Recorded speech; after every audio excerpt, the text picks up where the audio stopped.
Good morning, welcome to Riding Shotgun with Tupper. It is Tuesday, August 7th. Sounds right to me. There's a bunny rabbit up the head. Didn't bring Alfie along today. We got some rain overnight. I don't know how far I can go back before I run into anything, but I don't think we got that much, so we'll see how it goes. I was over at the start of football training camp on Friday, just out of curiosity. I had to see AJ Bush for myself. I had to see the freshman quarterback candidates.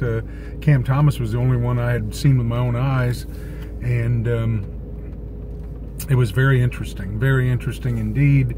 An opportunity to see them all working with the new offensive coordinator, Rod Smith.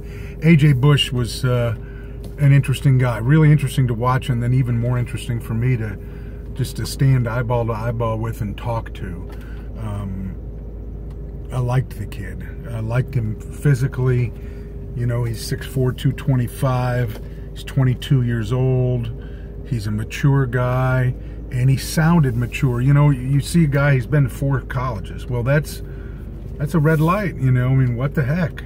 But then you delve a little bit deeper into it, and you find out, you know, he went to Nebraska first, recruited there by Bo Pelini as a dual threat quarterback.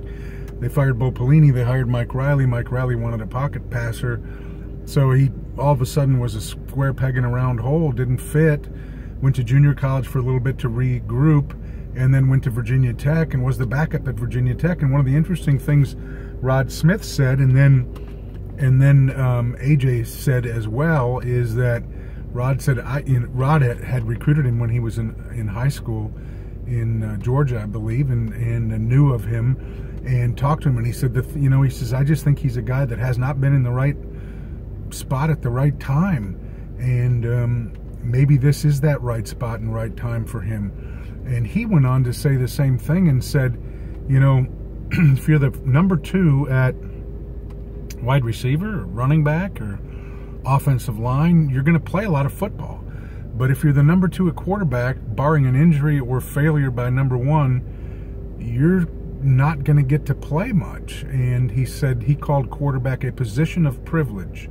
I'd never heard of it referred to that way, but he said that he has always been a, you know, run pass option quarterback, and he's always admired the way Rich Rodriguez did that at West Virginia, Michigan, and Arizona. And of course, Rod Smith was Rich Rod's quarterback guy at all 3 schools. So he said, why not go learn more about it from the master? And that's, obviously he and Rod Smith have a really good relationship.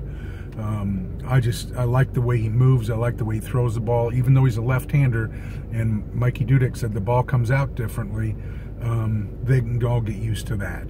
I think that, you know, we're going to have to monitor a few things. We're all going to monitor, you know, completions and things like that, but we got to pay attention to how fast-paced these different quarterbacks can move things along. And it was hard to get a gauge on that early. They're not in pads. They're going maybe 2 possessions in a row, and then another guy comes in. When we get him in a scrimmage situation, we'll see Cam Thomas run an entire series. How quickly does he get the offense up to the line of scrimmage and set and moving, and is everybody in the right place? That's going to become important.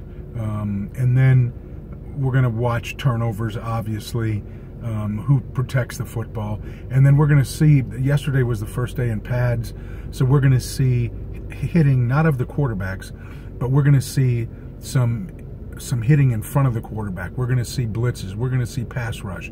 We're going to see quarterbacks be hurried. We're going to find out how guys do under pressure, and that will be a very telling moment, I think, as well. So that was really fun to watch. Offensive line, was curious to see how they'd line up, and they lined up with Alex Paljewski, last year's left guard, at right tackle, Nicky Allegretti at right guard, Doug Kramer at center, Kendrick Green, who is a redshirt freshman from Peoria, one of the few true freshmen who didn't play last year.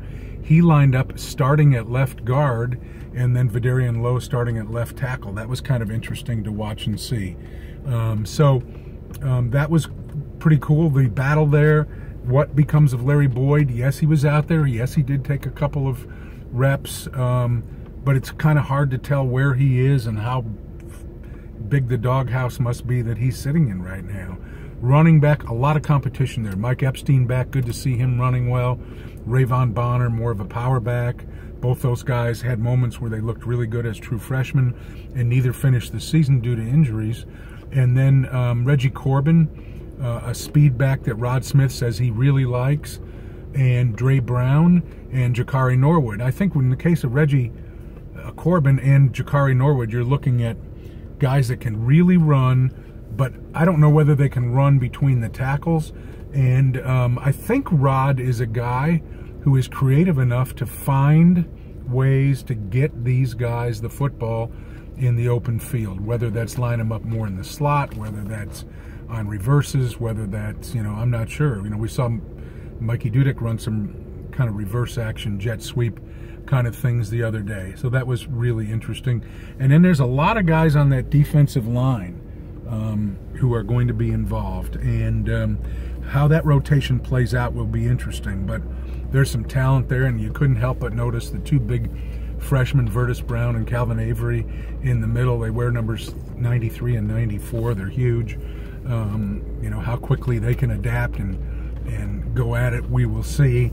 But that was cool. If you're planning to come over and see them, those practices are open to the public.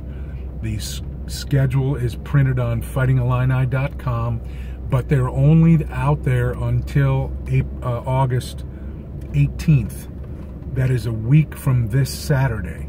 So, and then they move back over and practice sort of behind closed doors as they zero in more directly on the season opener September 1st against Kansas State.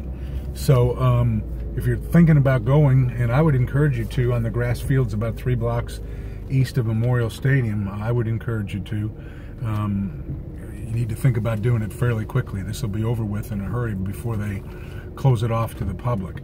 Basketball, really the big news, Khalil Whitney, a 5-star wing, originally from Chicago, playing now in New Jersey, has named his Final Four.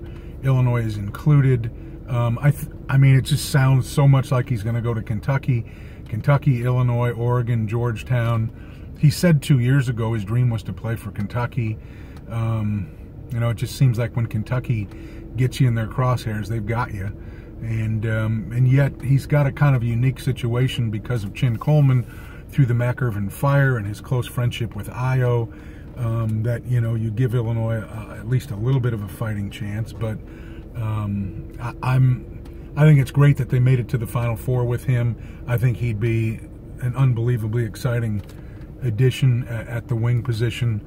But barring something strange, I think the predominant feeling is that he's going to be picking Kentucky in the very, very near future.